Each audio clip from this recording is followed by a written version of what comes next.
I was just thinking, Dad was a very hard worker, right? But he also, the world was a comedy skit to him as well. What made me think of this is I was just talking to a Greek lady that's about 40 or whatever, and she's sort of a lot of Greeks are like old school Australians, like if you go and watch them, like I watched a Greek guy once pull apart a diff. And it was a thing of beauty. In about 2 hours, he took the diff off the back of my mate's ute. It was a bunch of nuts and bolts sitting on a tarpaulin on the floor. Then he'd reassembled it. The whole time he did a 2-hour comedy skit that had me just rolling in laughter. And it wasn't just a comedy skit. At the time, I was deeply depressed and I was obviously pretty despondent and just standing there. And Dominic and him would talk normal, but I'm just standing there going, brrr, because I was so sick of that. But this guy, what he did, he cracked jokes.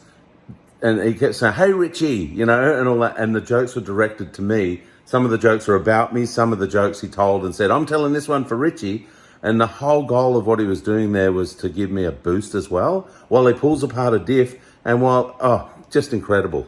And so, like, Dad's an old school Aussie from Wagga. And he was digging the gum tree roots out with a mattock and a crowbar and a shovel, gum tree roots out of the ground. And this guy walked past that had all these stumping machinery and whatever. Didn't walk past, he drove past. He pulled up to Dad and said, "What are you doing that by hand for, mate? I can do that with my machinery, it's this much." And Dad said, "Listen, I'll have this done in 2 days." And the guy said, 2 days? No, both Dad and he were having a very, very friendly exchange. And the guy said, "Bullshit, 2 days." He said, "You're going to take fucking months.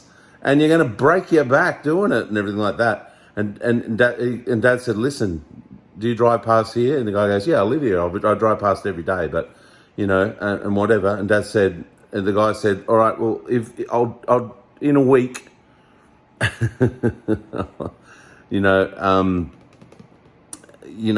can't remember. In a week, if it's not done, I'll talk to you again or whatever."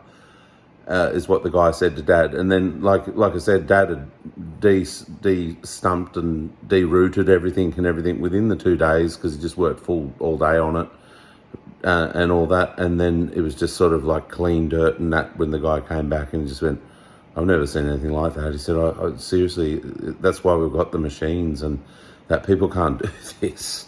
And Dad was in his 70s when he did this. And even 2 weeks prior to Dad's death on the 3rd of December, he dug out a big hole with a shovel for roots and all that out the front here for the plumbers because my water pressure was bad. But like I said, at the same time as being an insanely hard worker with huge, awesome attention to detail and all that stuff as well, Dad was just a comedian at heart, really. And he found the humour in anything and everything, and the whole world was... Yeah, especially when he was around, but to him, I think he created it for himself as well. The whole world was just a joke festival.